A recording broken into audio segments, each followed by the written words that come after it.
안녕하세요. 오늘의 건설의 김 차장입니다. 오늘은 철강 구조물 공사업 면허 발급받는 방법에 대해서 안내 드리도록 하겠습니다. 자, 철강 구조물 공사업은 원래 2022년 이전에는 강구조물 공사업과 철강제 설치 공사업이라는 두 개의 면허가 있었습니다. 근데 이 두 개의 면허가 철강 구조물 공사업 하나로 통합이 됐어요. 자, 왜 통합이 됐냐? 업무 범위가 일단은 너무 겹쳐요. 강구조물공사업 같은 경우에 업무 범위 보시면 교량 및 이와 유사한 시설물을 건설하기 위한 철 구조물의 조립 설치에 관련된 공사를 하도급받아 시공하는 공사. 자, 여기서 보시면 철강제 설치 공사. 여기 앞에 똑같아요. 똑같고 다만 내용이 제작하여 라는 부분이고 하도급이라는 부분이 없죠. 그러니까 제작을 직접 해서 조립 설치. 요런 부분이 있었고 그 다음에 두 번째 줄 똑같고요. 세 번째 줄 유사해요. 사실 업무가 너무 유사한 거죠. 그러니까 면허를 두 개로 나눠 놓는 것도 큰 의미가 없고 그럼 내가 이 업무를 하려고 하는데 강구조를 따야 돼? 철강제를 따야 돼? 이 답도 되게 명확하지가 않았던 거죠. 그래서 22년에 면허가 통폐합이 될 때 같이 합쳐져 버렸어요. 하나의 면허로. 그래서 결국은 이 면허를 따신다. 그러면 이전에 강구조물에서 또는 철강제 설치 공사업에서 했던 업무를 다 하실 수 있게 되는 거죠. 자, 아예 통합이 되신 거예요. 자, 그러면 우리가 이 철강 구조물 면허를 따기 위해서 어떤 것을 준비하셔야 되는지 안내 드리도록 하겠습니다. 자, 첫 번째는 자본금입니다. 자본금은 법인 사업자에서 면허를 낼 때와 개인 사업자에서 낼 때 차이가 있어요. 개인 사업자가 2배 더 자본금이 준비가 되셔야 되는 거죠. 그리고 여기에서 자본금이라는 게 어떤 식으로 준비되셔야 되는지 하나씩 안내해 드릴 건데요. 자, 일단은 자본금은 크게 납입자본금과 실질자본금으로 나누어서 설명드릴 거예요. 자, 납입자본금은 법인 사업자만 해당되세요. 이 법인 등기부등본에 있는 이 자본금을 의미하는 거고요. 개인 사업자라는 요 등기부등본 자체가 없으니 신경 안 쓰셔도 돼요. 그래서 여기 있는 이 자본금의 금액이 1억 5천이 되셔야 돼요. 만약 현재 5천이다. 그럼 1억 증자하셔야 돼요. 최소. 근데 이미 우리는 3억이야, 5억이야. 그러면 증자는 필요치 않으신 거죠. 자, 두 번째 실질자본금인데요. 실질자본금은 법인 사업자나 개인 사업자 모두에게 해당되는 내용이고요. 단순히 등기상의 자본금이 1억 5천이 있더라도 이 실질자본금이 준비되지 않으면 면허를 내실 수 없어요. 자, 그러면 실질자본금은 어떻게 준비해야 되냐? 요것 또한 현재 회사의 상황에 따라 달라져요. 신규 업체냐, 겸업신규 업체냐, 건설업체냐에 따라서 준비하셔야 될 요건이 다른데요. 일단 자, 신규 업체는 우리가 설립한 날로부터 법인 설립 또는 개인 사업자는 사업자를 개시한 날이겠죠. 90일이 경과되지 않은 업체를 의미하고요.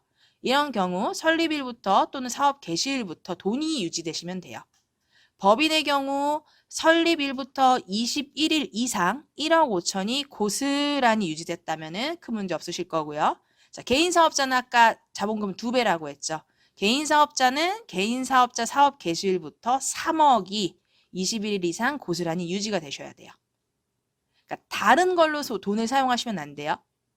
그래서 아니 근데 새롭게 법인 같은 거 설립하고 사업자 설립하려면 월세가 나가야 될 수도 있고 중간에 전화기 비용 이런 거 있지 않느냐. 근데 어떻게 안 쓰냐. 그러면 처음부터 자본금을 1억 5천이 아닌 2억짜리 법인을 만들어서 여유 자금까지 고려를 해서 하셔야 돼요. 이 돈은 우리가 건설면허 따서 이 건설업 하려고 모아놓은 돈입니다. 이기 때문에 반드시 유지되셔야 되는 거예요. 그래서 면허가 나오기 전에 쓴 비용들은 건설업 자산이 아닌 거예요. 그래서 1억 5천, 개인은 3억이라는 거 반드시 기억해 주시고요. 그다음에 겸업신규업체. 겸업신규업체는 설립일이나 또는 사업 개시일은 이미 90일이 지났어요. 근데 기존에 건설 면허가 없어요. 이런 경우는 다른 사업을 하면서 건설 면허를 처음 내는 회사로서 면허를 내시는 건데요. 돈은 31일 이상 있으셔야 돼요. 법인은 1억 5천 31일 이상, 개인 사업자는 1억 5천이 아닌 3억이시겠죠? 그러면 예금만 유지하면 되냐? 그렇지 않아요. 재무제표 또한 검토가 돼야 돼요. 현재 하고 있는 사업이 문제가 없는지, 이 회사의 재정 상태가 어떤지를 다 봐야만 해요. 그리고 세 번째, 건설업체. 이거는 이미 다른 건설 면허를 보유하고 있는 경우예요. 다른 건설 면허를 보유하고 있다는 건 예금 외에도 건설업 자산을 인정받을 수 있어요. 근데 어떤 게 건설업 자산이냐? 일단 가장 흔한 게 공사 미수급, 아니면 공제조합의 예치된 금액, 재고자산, 차량, 사무실 보증금, 많은 것들이 될 수 있어요. 그래서 우리 회사의 재무제표에 있는 자산을 쫙 검토를 하고 건설업으로 인정받는 애들을 더하고 거기에서 부채, 우리의 빚을 뺀 금액이 법인은 1억 5천 이상, 개인은 3억 이상이 되셔야 되는 거죠. 그래서 지금 말씀드렸던 납입자본금과 실질자본금, 이 두 가지가 다 문제가 없으면 재무관리 상태 진단보고서가 적격하게 나오실 수 있어요. 이 보고서까지 발급을 받으셔야 자본금이 있다라는 입증서류가 준비되시는 거고요. 이 서류는 회사에서 직접 작성한다거나 우리 세무 봐주는 기장 대리인한테, 세무사한테, 회계사한테 못해요.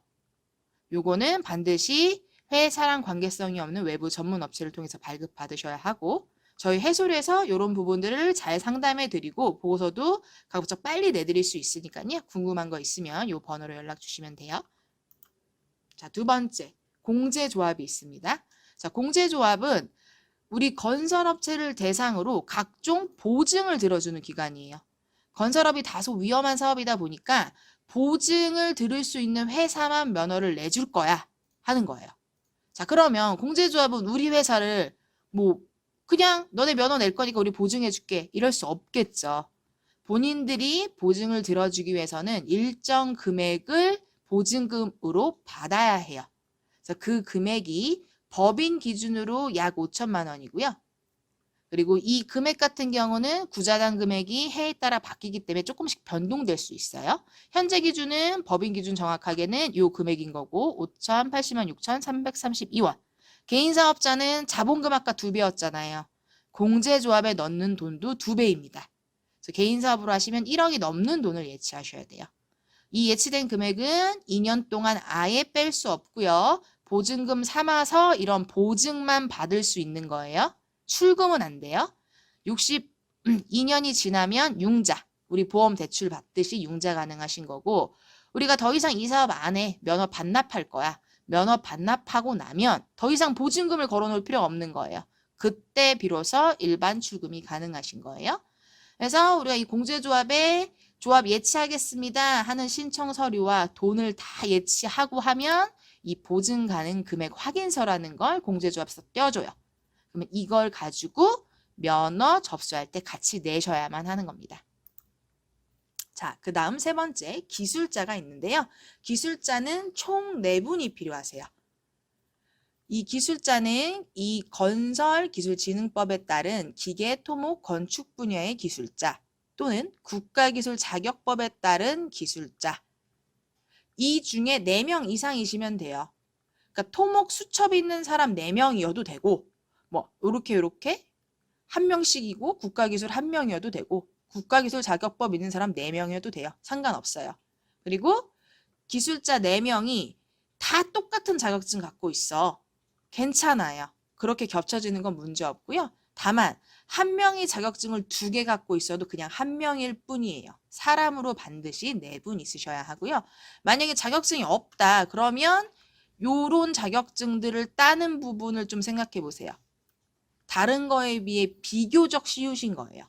근데 아주 쉽진 않아요. 국가기술 자격증이니까. 그래도 비교적 많이들 갖고 계시고 좀 따기 좀 수월해 하시는 것 중에 하나예요. 자, 그리고 우리 기술자들은 상시 근로가 필수입니다. 우리 회사에 4대 보험에 등록되어 있으셔야 되고 다른 회사에 이중으로 취업돼 있으면 절대 안 되시고 내가 이 건설업과 관련 없는 개인 사업자 등록증이 하나 있습니다. 그것도 안 돼요. 상시 근로가 필수이기 때문에 다른 개인 사업자든 그게 건설업에 관련이 있건 없건 안 돼요. 되는 거는 상시 근로가 필요치 않은 사업. 그게 뭐가 있을까요? 예를 들면은 임대 사업이 있겠죠. 내가 건물이 있어. 집이 있어. 그래서 이거 전세 주고 월세 줬어. 그거는 가능해요. 자, 자, 이제 네 번째 사무실 및 장비 부분인데요. 일단 장비는 따로 필요 없어요. 사무실만 있으면 되시는데요. 사무실이 요즘 제일 관건이에요. 이 사무실이 용도가 정말 중요하거든요. 이 건축법상 용도, 건축물 대장 떼면은 이렇게 용도가 나와요. 자, 제2종 근린생활시설, 가로치고 사무실, 완벽해요. 이 용도로는 어느 전국 어딜 가도 문제 삼는 주무관 없어요. 완벽해요. 자, 그런데 근린생활시설 써 있어요. 90% 이상은 문제 없어요. 그런데 간혹 어떤 지역은 가로치고 사무실까지 써오라는 데 있어요. 근데 그거 굉장히 드물어요. 그런 경우는. 자, 세 번째. 창고시설 가로치고 사무실. 여기서부터 엄청 애매해지기 시작하는 거예요. 이게 될 것인가 말 것인가. 사무실은 써 있는데 주 용도는 어쨌든 창고시설이야. 이거는 안 되거나 되거나 거의 50% 확률이에요. 그리고 네 번째. 공동주택 볼게요. 무조건 안 돼요. 이건 어딜 가도 안 돼요. 무조건 안 되는 거, 무조건 되는 거. 이거는 90%는 되는 거, 애매한 거. 자, 애매한 건 어떻게 해야 되겠어요? 무조건 우리가 면허를 내려는 지역 관청 통해서 확인하셔야 돼요. 이게 법적으로 창고시설 가로치고 사무실은 안 됨, 뭐는 안 됨, 이렇게 세부적으로 나와 있지 않다 보니까 이 용도에 대해서 판단하는 수용도가 각각 달라요. 그렇기 때문에 반드시 면허를 내려는 관청 통해서 확인하셔야 된다는 거. 자, 제가 지금 4가지 등록 기준 말씀드렸고요. 이 4가지 등록 기준이 다 잘 준비가 됐다라고 하면 각각을 입증하는 서류와 신청서를 작성하셔서 지역 내 관청에다가 접수를 하시면 돼요. 지역 내 관청은 우리 사무실 주소지에 따라 달라요. 어디는 시청에서 받고 어디는 또 구청에서 받아요. 이것도 좀 별도 확인은 필요할 거고요. 그리고 많이 궁금해 하시는 게 이거 면허 준비하고 나오기까지 얼마나 걸려요라고 하시는데요. 사실 준비 기간은 현재 회사가 어떤 컨디션이냐에 따라서 짧으면 2주, 많이 걸리면 한 달에서 2달 걸리는 것도 있고요. 너무 달라지고 다만 접수를 하고 면허가 나오기까지는 법정 처리 기간이 영업일 기준 20일이에요. 근데 요것 또한 지역에 따라서 되게 공무원이 현재 한가한데 무조건 20일 꽉 채워서 주진 않아요. 빨리 주는 데는 뭐 2주 안에 줄 때도 있고 면허 나올 때도 있고 3주 걸릴 때도 있고 이것도 좀 유두리가 좀 있다. 근데 어쨌든 최대 영업일 기준 20일까지는 생각을 해 두셔라. 이 부분이고요. 자, 저희 해솔 C&I는 이 면허 발급을 하기 위한 모든 과정을 컨설팅 해드리고 있어요.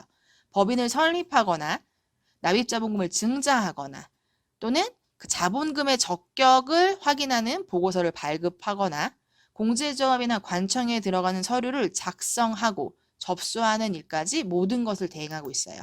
자, 궁금하신 부분이 있거나 업무 대행이 필요하시면 이 번호로 전화 주세요. 그럼 제가 최대한 알기 쉽게 회사의 맞춤형으로 안내를 다시 한번 드리도록 하겠습니다. 네, 이상 해솔 C&I의 김 차장이었습니다. 감사합니다.